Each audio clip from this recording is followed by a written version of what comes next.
Alhamdulillah hari ini kita bisa bertemu kembali dengan tema dan mungkin dengan pikiran dan ide-ide yang berbeda. Ini adalah yang kedua kali dengan para tokoh-tokoh, para pimpinan dari insan media di Kota Malang, Malang Raya dalam hal ini, Kabupaten Malang, Kota Malang dan Batu.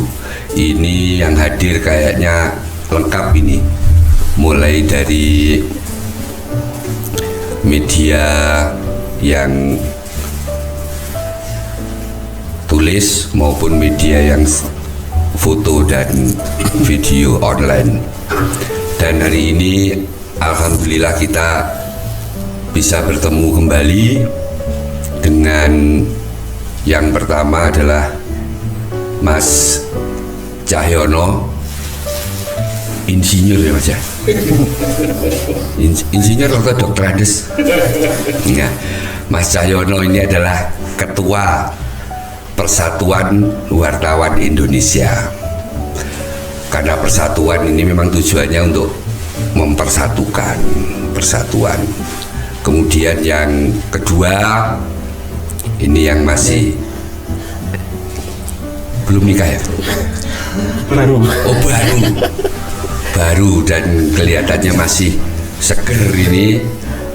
Ini Mas Beni Indo. Iya. Indo itu artinya campuran Indonesia itu.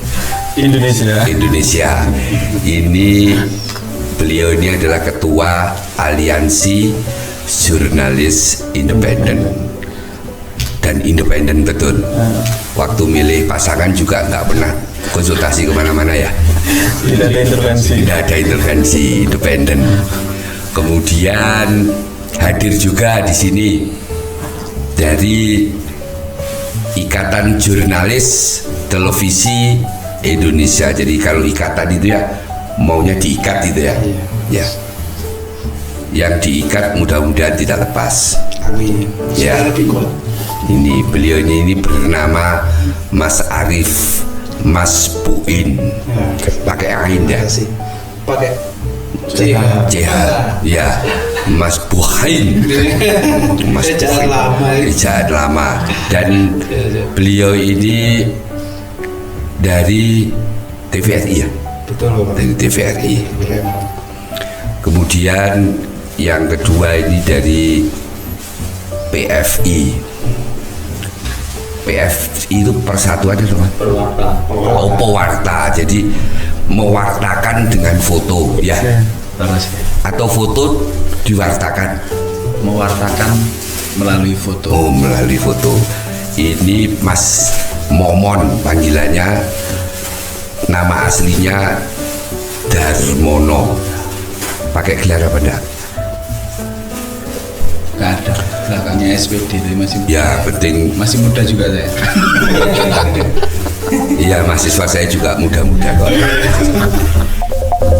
Ini Mas Darmono ini adalah pewarta foto Indonesia di Malang Raya. Kemudian ini yang paling muda, maksudnya paling muda itu di Malang paling munculnya paling muda baru, karena baru bulan kemarin itu Mas Saiful Mujani. Bukan ya? Saiful Arif. Ya, Saiful Arif ini adalah jaringan media cyber Indonesia. Jaring gitu ya. Ya, mudah-mudahan jaringnya tidak terlalu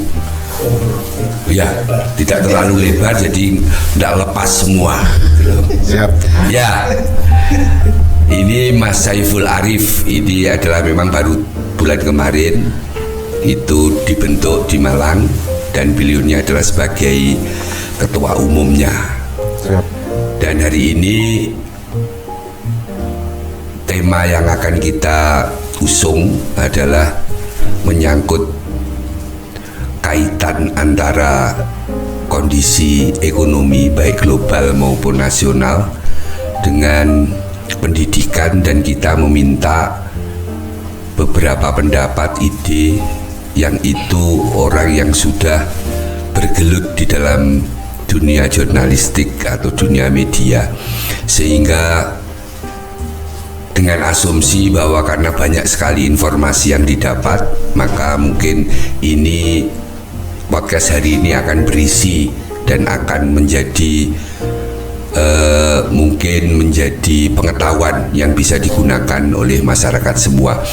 Dan karena ini live, mungkin kami juga ucapkan terima kasih kepada seluruh insan media di Malang Raya.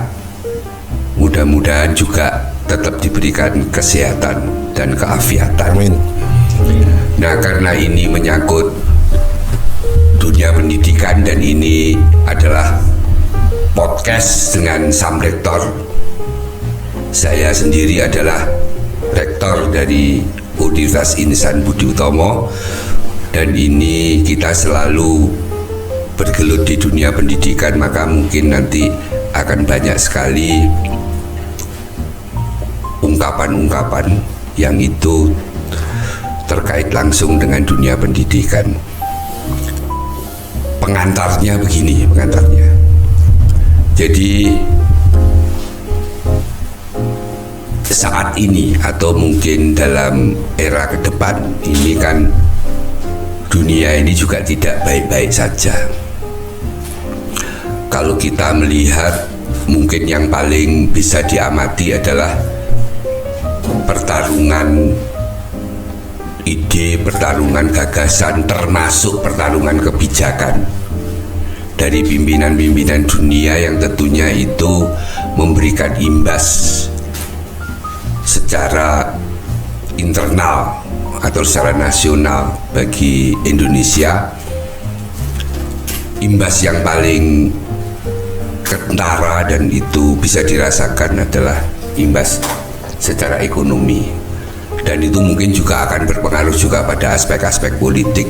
Tapi yang akan kita lihat hari ini adalah dengan kondisi dunia yang semacam itu, kira-kira pengaruh yang terbesar untuk Indonesia itu apa? Terus kemudian karena itu pasti berpengaruh kepada nasional kita, maka imbas yang lain-lain yang dalam hal ini khususnya adalah imbas terhadap dunia pendidikan ini bagaimana?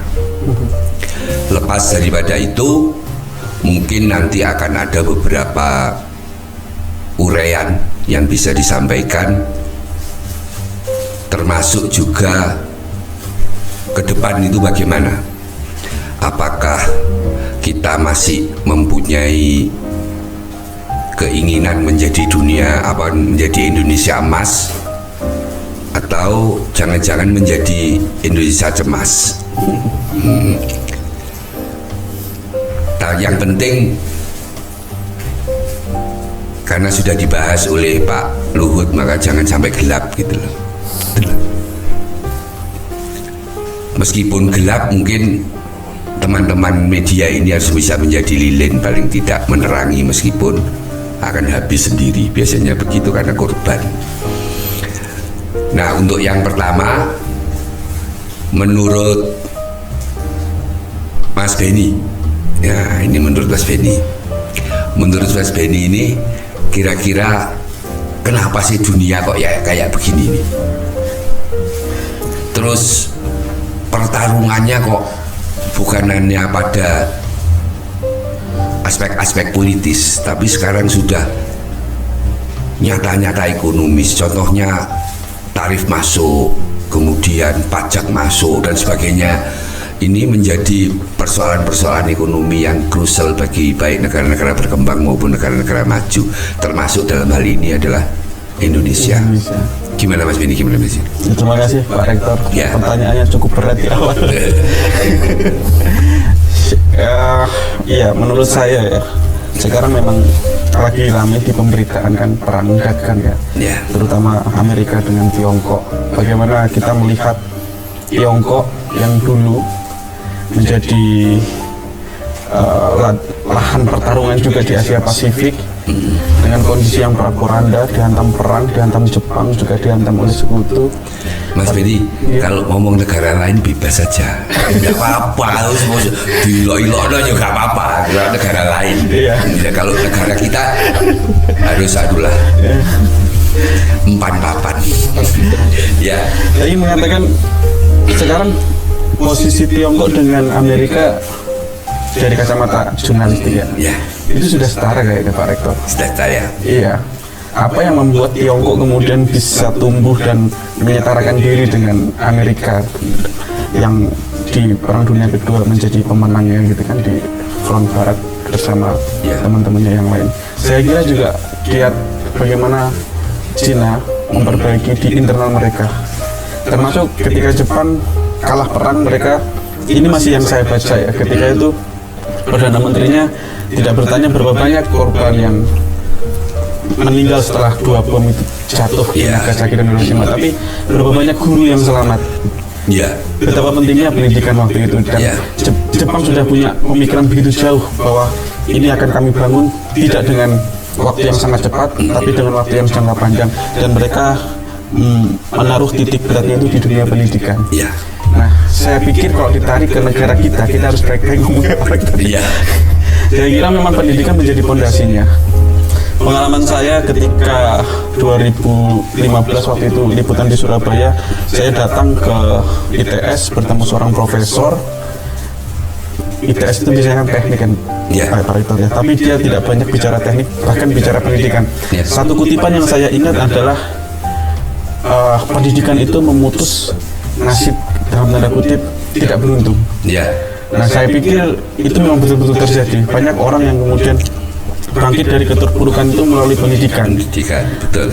Nah, jadi ya sangat penting sekali bagaimana nanti kita menata pendidikan ini mulai dari tingkat dasar sampai tingkat tinggi, Atau sehingga dengan kata lain begini, sudahlah dunia mau begitu, yang penting kita apapun yang kita punya diinvestkan aja dulu ke pendidikan. diinvestasikan dulu. Toh nanti akan bangkit di tahun-tahun yang akan datang, dan itu kita akan menjadi super. Kayaknya kalau itu kita lakukan kayak Jepang kemarin yang sudah habis-habisan ketika Perang Dunia Kedua, itu memang dia yang dia pikirkan itu berapa jumlah guru yang ada, sehingga pada proses pendidikan selanjutnya mereka lebih survival daripada negara-negara yang lain, termasuk Cina, termasuk Tiongkok dan sebagainya. Itu memang kemudian dalam kondisi ekonomi yang begini itu tidak ada pikiran yang lain kecuali investasi. Ada orang yang mengatakan bukan sumber daya, investasi kepada kemampuan manusianya di masing-masing negara. Karena kalau misalnya aset ini kan, tambang bisa saja habis, hutan bisa saja habis juga. Tapi kalau sumber daya manusia, saya kira itu justru berkembang, dan perkembangannya melalui pendidikan, Pak Rektor. Nggih. Untuk Mas Cahyono, ini persoalan yang seperti ini memang murni, sehingga Indonesia bagaimanapun juga kita juga tidak boleh menutup mata. Ini terasa benar bahwa ekonomi Indonesia ini juga itu sudah ditunjukkan juga oleh Pak Presiden Prabowo dengan efisiensi. Artinya dari sisi situ itu putaran ekonomi di Indonesia juga tidak begitu bagus. Nah, kira-kira Mas Eko, faktor yang begini tuh murni karena pengaruh luar atau juga karena memang ini sebetulnya kebodohan kita sendiri yang tidak bisa mengantisipasi, atau juga mungkin ya memang kita tidak bisa survival di kondisi-kondisi yang sangat krusial dunia ini. Gimana Mas Ayan? Terima kasih Pak Arto. Nah, kondisi sekarang ini memang banyak persoalan yang memang kembali lagi pada dasar ya. Saya sepakat dengan Mas Benny bahwa dasar negara kuat itu memang adalah pendidikan. Ya. Karena ya kita tapi ini ini bukan karena ini kan podcast soal pendidikan dan ini yang wawancara Pak Rektor kan? Bukan ya. Ini sungguh-sungguh gitu loh. Ya. pendidikan itu dasar utama untuk bagaimana negara ini juga, terutama pada nanti ke kota dalam ekonomi. Ya. Nah, kita kesalahan Indonesia ini memang kenapa kok harus dijajah oleh Belanda, kok jajah Inggris. Ya. Karena Belanda memang membutuhkan masyarakat Indonesia ini, makanya tidak beri kesempatan untuk pendidikan. Ya. Yang bisa sekolah itu adalah orang-orang yang mempunyai gelar-gelar tinggi. Ya. Orang kaya itu baru bisa sekolah. Para antenar gitu kan. Sumber daya manusia memang kita perkuat dulu sehingga negara ini bisa kuat dalam ekonominya. Nah, yang seperti ini sama generasi Z tidak tahu dia. Karena kita pernah dijajah itu, jangan-jangan dia juga tidak tahu. Karena itu benar ini Mas Jaya, diungkapkan aja. Ya, monggo. Karena memang Belanda zaman dulu ya memang agak jahat. Sekarang pun nggak tahu, monggo. Nah, sehingga dalam perkembangan saat ini, ya memang kita melihat dan kita tidak bisa menutup mata bahwa pendidikan di Indonesia saat ini tidak baik-baik saja, Pak. Ya. Karena apa? Kita masih ada diskriminasi antara kaya dan miskin. Ya. Sehingga anaknya orang miskin itu susah untuk masuk pendidikan yang mempunyai kualitas yang baik kan. Sehingga yang bisa sekolah yang kualitas baik adalah orang-orang yang punya uang. Ya. Apalagi sekarang ini pendidikan seharusnya tanggung jawab pemerintah. Sehingga pemerintah harus tanggung jawab terhadap pendidikan yang ada di Indonesia. Sehingga ini kita melihat, jadi tidak jauh-jauh di Malang aja bahwa sekolah SD, SMP, SMA itu sebagian ada yang biayanya cukup tinggi, sehingga ada yang orang miskin dia punya kemampuan akademis, ternyata dia tidak bisa masuk dalam sekolah itu karena dia tidak punya uang dan orang tuanya miskin. Ya. Sehingga ini ada kesenjangan dalam pendidikan. Sehingga harus ada regulasi pemerintah sekolah regulasi tentang pendidikan. Ya. Sehingga bisa merata pendidikan Indonesia. Dan ini pemerintah juga Presiden Pak Prabowo bahwa ada surat rakyat. Nah, ini kan sistemnya harus dibangun baik-baik dengan surat rakyat itu apa? Artinya khusus orang miskin atau semua yang masyarakat bisa masuk di sekolah rakyat. Ya. Sehingga ada kejelasan dari pemerintah. Atau ekstrimnya begini mungkin maksudnya. Jadi kita ini, negara ini itu lebih baik ngurusi orang-orang yang miskin, karena yang kaya ini kan sudah dapat privilege. Dengan semua hal yang dilakukan ini sudah dapat privilege, sudah punya hak istimewa lah. Nah, makanya tugas negara ini memang harus difokuskan, baik pendidikan atau apapun itu memang harus dikhususkan untuk kalangan menengah ke bawah. Nah, itu mungkin yang harus segera difikirkan. Namun yang saya ingin tanya, kondisi yang semacam ini di Indonesia ini khususnya itu memang karena faktor utamanya itu lebih pada pengaruh dunia atau karena Indonesia sendiri yang mungkin tidak punya kemampuan survival. Nah, ini kenapa kok begitu gitu loh? Saya kira tentang pendidikan itu ya kita sendiri, bangsa kita sendiri ya, bagaimana pendidikan bisa maju di negara kita. Ya. Tapi untuk luar semasa pendidikan saya kira nggak ada persoalan. Yang persoalannya ya terkait dengan ekonomi kan. Ya. Kita dijajah secara tidak langsung, kita dijajah secara ekonomi. Ya. Oleh Cina, oleh Amerika, kita dijajah. Tapi dalam pendidikan ya pemerintah sendiri, pemerintah Indonesia yang bisa melakukan hal itu untuk bagaimana bisa meningkatkan kualitas pendidikan Indonesia. Nah, fokusnya gimana? Fokus utamanya kalau seumpama pendidikan itu yang menjadi prioritas itu apanya kira-kira?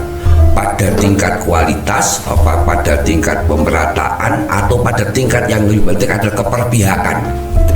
Saya kira menurut saya dari pandangan kacamata saya bahwa kualitas itu ya, dan utamakan adalah kualitas pendidikan itu, karena sekarang kita melihat bahwa ya itu tadi ada kesenjangan itu, orang yang mampu, yang pandai secara akademis tidak diberikan kesempatan untuk belajar yang sekolah yang terbaik, dia akhirnya nggak mau, tidak bisa memperolehkan apa yang dia inginkan, sehingga inilah saya harapkan nanti, saya sepakat dengan Pak Rektor bahwa Universitas Ihsanuddin Budi Utomo ini hadirnya bagaimana sekarang perguruan tinggi di Malang ini artinya banyak yang untuk biaya kuliahnya cukup besar, Ya. sehingga ada orang nggak mampu mau masuk universitas negeri, dia nggak bisa karena tidak ada biaya. Nah, saya mengapresiasi apa yang sudah dilakukan oleh Universitas Islam Budi Utomo karena memprioritaskan atau memberikan peluang pada masyarakat yang tidak mampu untuk berkuliah di IGB Budi Utomo selama 2 tahun. Tidak perlu membayar ya UKT ya selama 2 tahun. Karena apa? kondisi ekonomi Karena ekonomi orang tuanya tidak mampu untuk bisa membiayai itu, artinya tetap nanti si mahasiswa itu nanti kan tetap membayar ketika dia ekonomi sudah mampu. membaik. Ini kan artinya universitas ini hadir di tengah-tengah masyarakat, sehingga ini sudah menjadi contoh bagi universitas lainnya yang ada di Indonesia. Ya, kalau mau diringkes itu begini, dengan kondisi yang semacam ini, kondisi masyarakat dengan ekonomi yang sangat sulit, maka kemampuan atau keinginan seseorang itu untuk berkuliah itu menjadi turun. Nah, kenapa turun? Bukan karena faktor nggak mau kuliah atau nggak ingin menjadi masuk perguruan tinggi, tadi karena kemampuan ekonominya. Nah, karena itu Budi Utomo memberikan solusi. Kami yakin dan optimis sekali 1-2 tahun ke depan ekonomi akan lebih baik. Karena itu 1 tahun ini, bahkan mungkin kalau perlu sampai dengan 2 tahun, kita bebaskan mereka dari pembiayaan SPP dan sebagainya, supaya mereka tetap bisa kuliah dulu, nanti baru ekonomi diperbaiki. Kalaupun tidak itu, kami akan memberikan solusi. Kira-kira gimana supaya mereka itu bisa terus kuliah. Itu pasti ada solusi. Dan ini adalah memang keinginan dari UNTES Ibu untuk bagaimana anak bangsa ini juga tidak, sebagian anak bangsa tidak tertinggal dengan negara lain, dan khususnya terkait dengan dunia perguruan tinggi. Ya, mungkin nanti yang sesi selanjutnya nanti baru yang lain kita hentikan dulu.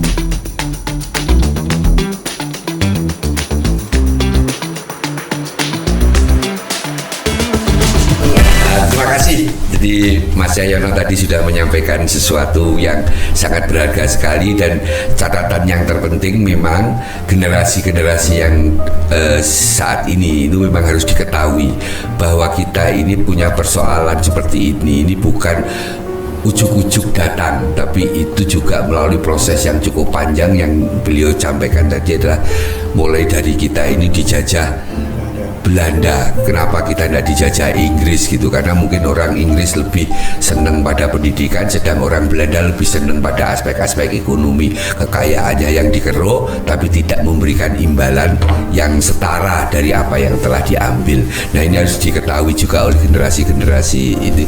Karena itu belajar sejarah itu penting, karena itulah yang bisa membuat kita mengerti kondisi saat ini. Itu juga dipengaruhi oleh kondisi masa lalu, bukan hanya karena kondisi masa depan, tapi juga dipengaruhi kondisi masa lalu, termasuk juga bagaimana manajemen hari ini. Nah, manajemen termasuk bagaimana tata kelola Indonesia ini yang mencoba ingin saya sampaikan. Nanti saya tanyakan kepada narasumber yang lain, mungkin bisa Mas Arief, mungkin bisa Mas Saiful atau Mas Momon. Nah, kondisi yang semacam ini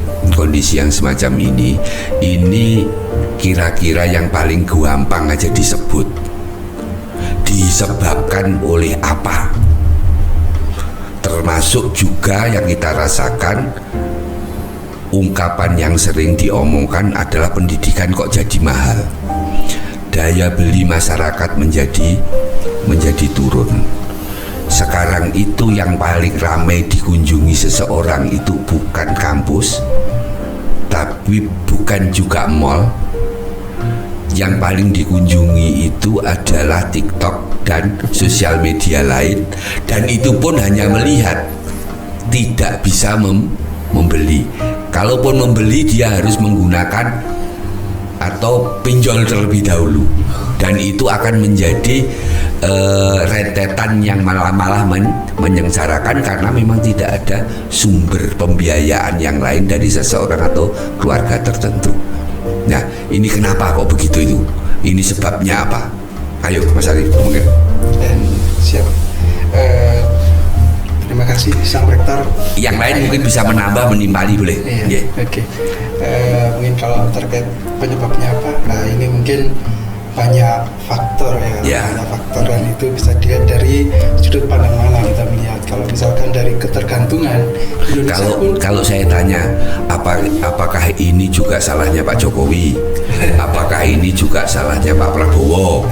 Apakah ini juga salahnya Pak SBY? Apakah juga salahnya Gus Dur? Atau termasuk juga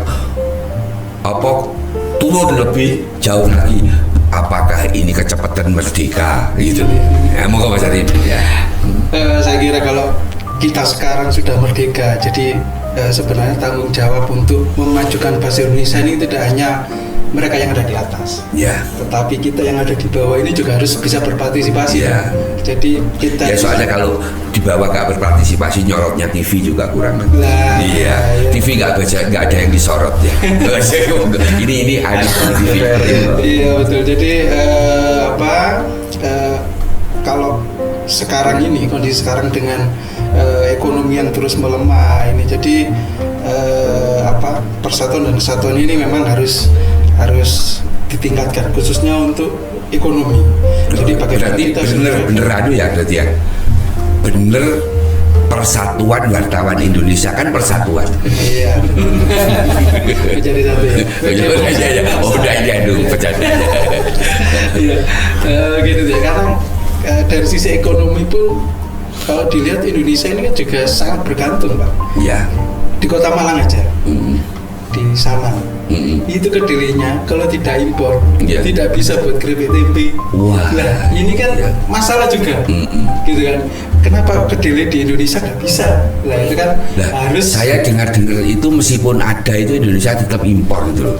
Nah itu. Kalau saya baca itu dulu masih ada gula ya tetap impor, garam sudah ada ya tetap impor. Memang orang Indonesia ini seneng impor apa gimana gitu? Atau memang nggak ada gitu loh. Mungkin karena kebutuhannya masyarakat Indonesia kan terlalu banyak, mungkin itu salah satunya. Saya bukan ahli ekonomi, tapi mungkin dari pandangan saya seperti itu, karena masyarakat Indonesia ini yang banyak, jadi kebutuhannya juga banyak begitu. Tapi kalau dari saat ini efisiensi yang dalam memang dampaknya sangat besar. Kalau boleh curhat, ini saya kemarin juga sempat kena dampak sebenarnya. Kan TVRI kan punyanya negara ini ya. Jadi sempat viral juga, dan memang itu sangat berpengaruh. Tapi kalau masuk ke dunia pendidikan, kemarin itu saya sempat liputan Gubernur Jatim Bukoviva, dia meninjau sekolah rakyat di Batu, rencananya yang di Batu itu untuk jenjang SMP, ya tepatnya di gedung PPSPA Bima Sakti. Dan satu lagi dia datang ke ke sosialisasi SPMB. Jadi kalau dulu kan PPDB, penerimaan peserta didik baru. Kalau sekarang kan diganti lagi, Pak. Nah ini gonta ganti kan juga memusingkan juga. Sekarang sistem penerimaan murid baru. Dan di situ dia menjelaskan bahwa mereka khususnya di Jawa Timur untuk anggaran pendidikan tidak dipotong pertama, dan mereka tetap memberikan yang maksimal. Terus yang kedua, untuk survive itu dia mengambil contoh salah satunya Universitas Harvard. Jadi Harvard sama yang di Mesir. Ini mungkin salah satu solusi ya. Jadi Al Azhar itu. Jadi di Harvard itu jaringan alumninya itu sangat kuat. Jadi alumni yang diciptakan oleh dunia pendidikan, jadi Harvard itu mereka yang sudah sukses mereka mampu menyumbang ke kampusnya. Sama juga yang share seperti itu. Mungkin di Universitas Insan Budi Utomo ini sudah melakukan dan mungkin lebih ditingkatkan gitu Pak. Iya memang itu. Tapi solusi. UGM itu enggak, ya tetap aja rankingnya sama dengan UI meskipun alumninya jadi presiden. Ya tetap artinya. Tapi itu betulan alumni Mbak. Ya. Sampai itu ya. Kan kita mengikuti arahan dari UGM. Jadi kalau itu alumni mereka mengakui alumni mau diapa lagi. Ya itu karena kayaknya begitu. Nah, kenapa saya bertanya kepada ini kan punyanya negara. DPR ini. Jadi maksud saya itu kalau tadi itu dunia pendidikan ini dari semua presiden yang paling bagus itu dunia pendidikan presiden siapa? Ayo. Nah ini selalu berganti-ganti. Jadi maaf saya sendiri itu mengalami dulu ada catur bulan ya kan. Ada lagi semester, ada lagi Merdeka Belajar. Nanti lah ini kan juga kalau saya dulu ya yang paling bagus ya Cawu. Karena banyak liburnya kan tiap. Sampai mengikuti pendidikannya kan ya baru-baru. Ya kira-kira menurut saya yang bagus yang mana itu? Sampai siap. Saya ini sebenarnya calon guru tapi nggak jadi. SPD. Calon guru nggak jadi karena takut nanti ditinggal turu muridnya. Ini guru kan digugulan ditiru. Ditinggal turu. Jadi guru. Tapi memang apa ya? Menurut Prof. Renal Kasari itu kan investasi yang paling bagus adalah pendidikan untuk anak muda. Dan mereka harus memikirkan investasi itu bukan uang. Tapi kan fenomenanya karena tadi yang jenengan bilang mereka kebanyakan scroll itu.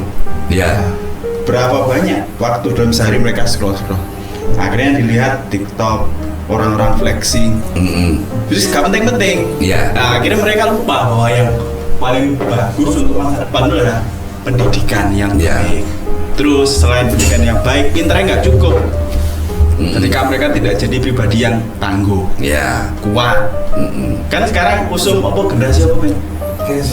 Genji itu terkenal apa namanya? Beta. Strawberry. Instan. Pinter-pinter tapi begitu katakan sedikit. Karena memang mentalnya kurang kuat. Ya itulah yang karena dia tidak menjadi insan budi. Belum berbudi. Promosi. Ya. Terus ada lagi penyebab utamanya saya rasa sih masih tetap karena minat baca, literasi kita ini sangat rendah. Umumnya kalau dibanding negara-negara tetangga kan sangat jauh. Yang maksud saya itu dari PFI ini kan suka foto. Kira-kira potret dari semua pendidikan itu, dari semua penanganan atau tata kelola pendidikan, potret mana yang kira-kira bisa menjanjikan? Ayo. Apakah potretnya pada zamannya Pak Nadiem? Apakah potretnya zamannya Pak sampai dengan yang pertama itu adalah Pak Sarif Tayyip? Sampai dengan itu. Kemudian mungkin pada potretnya Pak Yahya Muhaimin, potretnya Pak Nugroho Susanto, potretnya Pak Nuh atau yang lain-lain. Nah, kira-kira yang paling ini potret ini harus dipotret ini, difoto termasuk kemudian diwartakan. Kalau difoto itu yang bagus itu kan pendidikan di luar Jawa. Di luar Jawa karena memang kesenjangan pendidikan ini antara Jawa dan luar Jawa kan sangat jauh berbeda. Apalagi kalau apalagi di Papua segala macam ini itu sangat jauh. Tapi untuk sistem pendidikan yang kemarin kayak Pak Nadiem itu memang beruntungnya Pak Nadiem jadi menteri ketika masa Covid. Akhirnya orang kan dipaksa untuk digitalisasi secepatnya. Tapi mungkin kalau di Jawa mungkin masih oke. Apakah oke untuknya di luar Jawa ya kita sendiri nggak tahu. Terus kaitannya dengan kenapa sekarang itu kok ada apa isu atau dugaan atau memang kenyataan yang disampaikan oleh Pak Ketua PBI tadi itu kok pendidikan udah mahal itu kan akhirnya yang bisa kuliah atau yang bisa sekolah itu kan orang-orang yang mampu. Itu kok bisa jadi gitu, padahal negara ini kan mestinya harus hadir. Sekolah SMP itu berapa di sini di Malang kayak SMP berapa? Banyak sekali. 300. Kalau kota itu hampir sekitar 25 ya. SMP negeri. Tapi kenyataannya sekarang kan orang-orang yang kalangan menengah ke atas atau yang mampu itu memilih pendidikan di swasta. Swasta itu Kata siapa? Wong Salahuddin SMA oke ada swasta katanya lagunya Kalah Weton itu kok ketoke mati ning ora mati gitu loh ya apa diumbah ya jauh. Iya. Dulu Depok keren. Sekarang kalau saya sih sebetulnya ya, ini ngomong-ngomong, kalau saya seumpama saya jadi wali kota itu SMP tak pangkas jadi 10 aja cukup, SMA jadi 5 aja cukup, habisin karena operasionalnya banyak loh itu. Coba itu kalau itu diswastakan, pemerintah hanya membantu guru atau memberikan sewa gedung saja kan lumayan. Ya, kalau saya mau jadi wali umpama jadi wali kota, iya Samwali gitu, wah segitu wes kasih kabeh swastakan semua, biar orang-orang yang kaya ya biar sekolah di swasta, jadi perguruannya sekolahnya biar lebih maju. Terus sekarang gini loh Mas Momon, lah saya kira sekolah ini negeri kok malah larang gitu, terutama kalau perguruan tinggi ya. Kok bisa padahal itu TNI negara ya. Oke lah itu menjadi badan hukum, tapi kan tetap miliknya negara. Uang fasilitasnya juga punyanya negara, dosennya ya juga negara, tapi kok lebih mahal. Kenapa? Ayo, kalau saya seumpama ini ngimpi ya, saya jadi menteri pendidikan atau menteri presiden itu atau jadi presiden, maka sekolah negeri itu hanya saya suruh melayani orang-orang yang pintar, orang-orang yang nggak mampu, yang itu memang dibutuhkan oleh negara, kayak sekolah dinas itu loh. Yang lain silakan diberikan, daripada kita efisiensi sudah diswastakan dan diurus masyarakat sendiri, biar masyarakat memberikan sumbangsihnya pada pengembangan pendidikan. Nah, tugasnya negara investasi mengembangkan perguruan tinggi itu untuk mendidik orang-orang yang memang diperlukan oleh negara. Ya memang semua masyarakat diperlukan oleh negara, tapi maksud saya negara harus hadir untuk menjadikan manusia-manusia Indonesia ini memang tingkat nasionalismenya, tingkat kecerdasannya itu memang diperlukan oleh negara, dan itu dibutuhkan oleh negara. Sehingga pada aspek yang lain, nanti pemimpin pun kita akan ketemu orang-orang yang jos, ketemu orang-orang yang memang itu kredibel, bahkan bukan hanya kredibel, punya akhlak budi utama. Jadi saya melihat sekarang Pak Rektor. Ya. Jadi perguruan tinggi negeri sekarang itu langsung kapitalis semua. Dan semua sekarang kan ya cara mulai keuntungan gitu ya.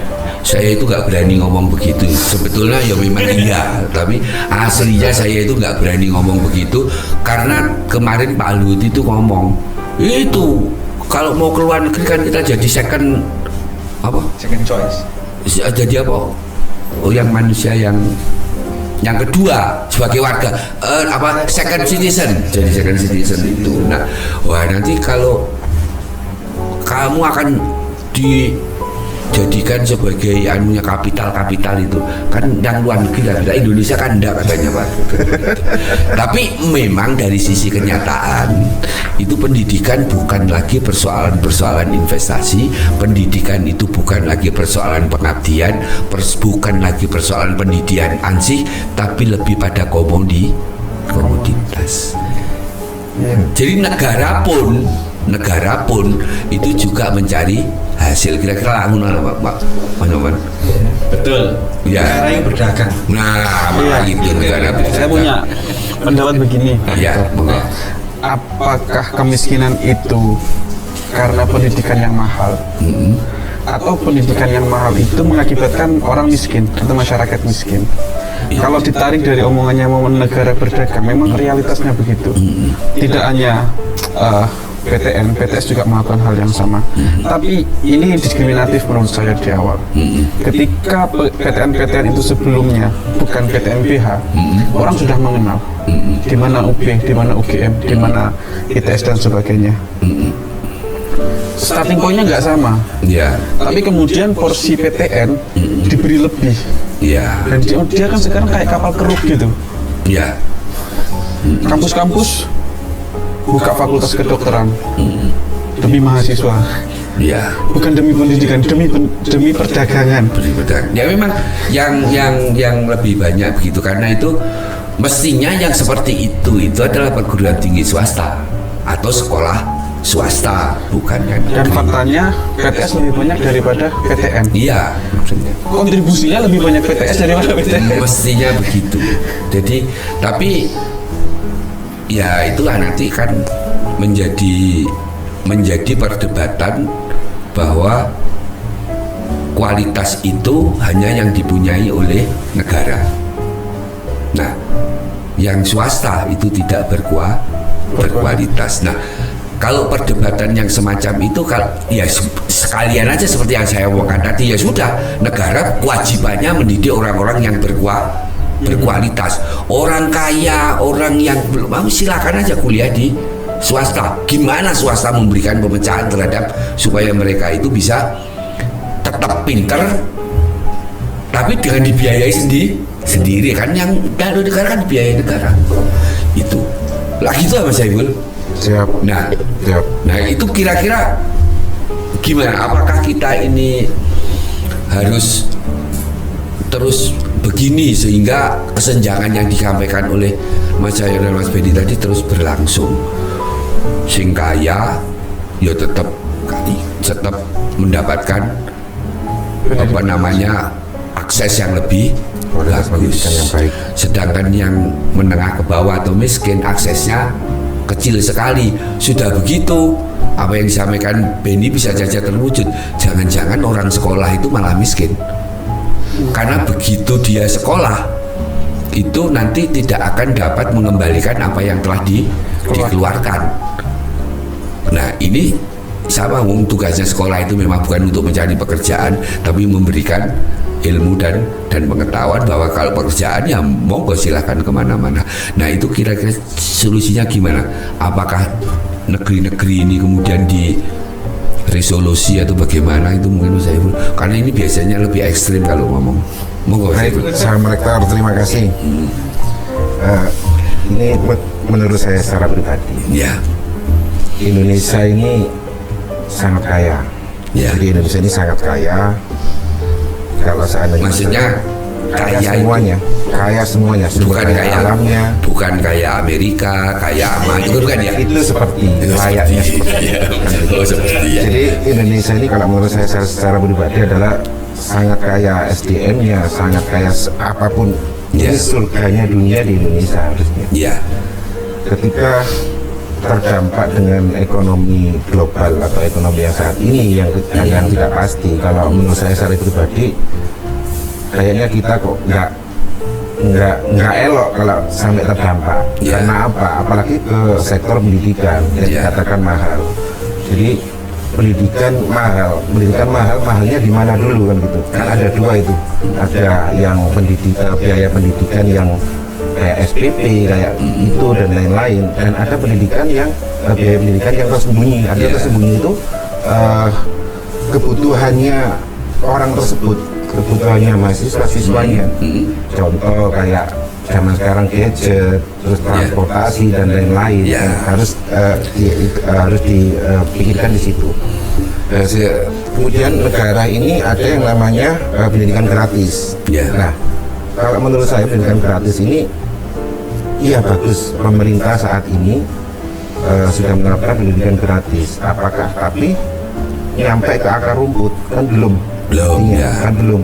Pendidikan gratis itu maksudnya sekolah rakyat itu tadi. Sekolah rakyat sama SD SMP SMA kan.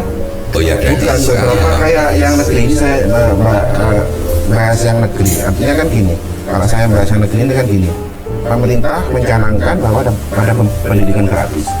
Tapi di tingkat paling bawah itu masih ada beberapa yang belum free yang gratis. Ya. Benar yang full gratis belum ada. Ya. Kalau logika saya, kalau seandainya itu pendidikan gratis itu sampai bawah, dalam tanda kutip nggak mungkin ada sekolah rakyat saat ini turun. Ya, logikanya begitu. Logikanya seperti itu, Pak. Jadi kita Berarti kenapa ada sekolah rakyat? Karena belum percaya apa yang sudah ada dalam. itu asumsi saya Iya. sendiri. Tapi logis itu. Logis. Kan seperti itu. Makanya Indonesia sekaya sebesar ini, pendidikan mahal dengan kekayaan alamnya, kekayaan semuanya dan lain-lain itu nggak elok kalau seandainya pendidikan itu Terdampak. dan sangat terdampak seperti itu. Kemudian kalau karena kan begini, banyak masyarakat, beberapa keluarga itu yang pendidikan ini menjadi prioritas. Ya. Artinya dalam tanda kutip prioritasnya adalah dibelani mati-matian. Mahal pun akan dibayar, bahkan sampai ngutang. Ya. Nah itu kan juga berarti kan negara harus hadir benar-benar sampai ke akar rumput dan hanya slogan dalam tanda kutipnya kan seperti itu. Ya. Nah, kalau menurut saya solusinya adalah kalau seandainya ada pendidikan yang mirip dengan pendidikan gratis, berarti harus dicek sampai ke akar rumput. Ya. Mulai dari SD, SMP, Iya. SMA hingga ke perguruan tinggi kan seperti itu. Ya. Ya memang harus gitu. Jadi kan kenyataannya itu yang harus menjadi modal kita untuk mengambil kebijakan. Nah, yang sering itu mengambil kita itu kadang-kadang mengambil kebijakan itu bukan atas kenyataan, tapi atas asumsi. Gitu loh. Atas asumsi kadang-kadang masih pada tingkat hipotesa pun sudah diambil kebijakan. Nah, ini memang kadang-kadang menurut saya tidak tepat lah itu. Nah, karena itu saya ini karena yang paling muda ini kan Momona. Saya paling muda. Iya paling muda munculnya. Ya. Mon, ya, sekarang ini kamu itu merasakan enggak hari ini dengan hari yang kemarin atau tahun lalu, tahun dulu-dulu atau bahkan periode-periode dalam hal ini ala presiden itu kira-kira ini jujur lah Mon. Enak apa gak? Lebih enak kapan gitu loh. Beli sing nom tak lakoni. Lah sing tua-tua kan wis uripe beberapa periode ya. Ya Man. Wis pahit asem. Saya itu cuma ngalami presiden berapa ya? 3 kali. Iya. 4 kali ya. Ya. Tapi yang kalau pendidikan yang paling berbeda itu kayaknya zamannya Gus Dur. Karena Gus Dur. Zamannya Gus Dur karena Libur saulan. Iya. itu menyenangkan kan. Iya. Jadi puasa itu di rumah, bisa merconan. Untuk guru kan juga menyenangkan. Dan itu sebenarnya untuk Iya. dan untuk sekolah negeri ataupun apa itu kan waktu sebulan libur itu sebenarnya bisa lebih konsentrasi ke pendidikan agamanya. Itu kalau pendidikan yang sekarang kan cenderung beberapa sekolah swasta yang beberapa memang mati enggan hidup tak mampu istilahnya. Tapi sekolah swasta yang baru-baru dengan SDM mereka dan manajemen mereka bagus itu malah menjadi magnet. Jadi orang-orang seperti kata Mas Saiful tadi, bahkan orang-orang sih nggak mampu, itu pengen anaknya sekolah yang kono. Iya. Biar apa? Biar nanti anaknya dapat pendidikan bagus, mentalnya bagus. Iya. Dan sepertinya tapi sayangnya ketika beranjak setelah pendidikan dasar, artinya SD, SMP, SMA, ketika mau kuliah, ini yang sangat susah. Saya itu enggak itu. Kalau itu mungkin semua orang. Iya. Sama ini ditanyai begini loh. Yang paling enak itu pendidikannya zaman sopo. Yang paling enak itu bener sampean itu sekolah happy, Ya. terus kemudian sekolah itu juga dirasakan mendapatkan sesuatu, bukan kemudian tidak mendapatkan sesuatu. Itu kira-kira apakah zamannya Merdeka Belajar, apakah zamannya Kurikulumnya. kurikulum nanti itu gimana? Mun. Kayaknya yang masih ada PMP tuh ya. PMP. Apa itu? Pendidikan Moral Pancasila. Moral Zamannya Pancasila. PMP itu mulainya zamannya Nugroho Noto Susanto. Iya. CPS ada Itu. Nugroho. Jadi di sekolah maupun di mana-mana itu bukan ilmu saja, tapi tentang yang moralnya. Iya. Karena kan kalau tidak ada tata krama, ilmu kan nggak ada artinya ketika tidak ada moralitas, tidak ada ini. Tapi benar berarti ya kalau gitu ya. Terakhir bahwa menuju insan budi utomo itu memang jargon yang harus dikembangkan di Indonesia supaya bukan hanya pinter tapi harus berbudi, Sangat berbudi utomo, berbudi utama, berbudi luhur, akhlakul karimah. Ya, sementara ini dulu, nanti besok dikembangkan lagi yang lebih tajam lagi. Terima kasih. Inilah podcast dari Subrektor dan mudah-mudahan bermanfaat bagi kita semua. Wassalamualaikum warahmatullahi wabarakatuh.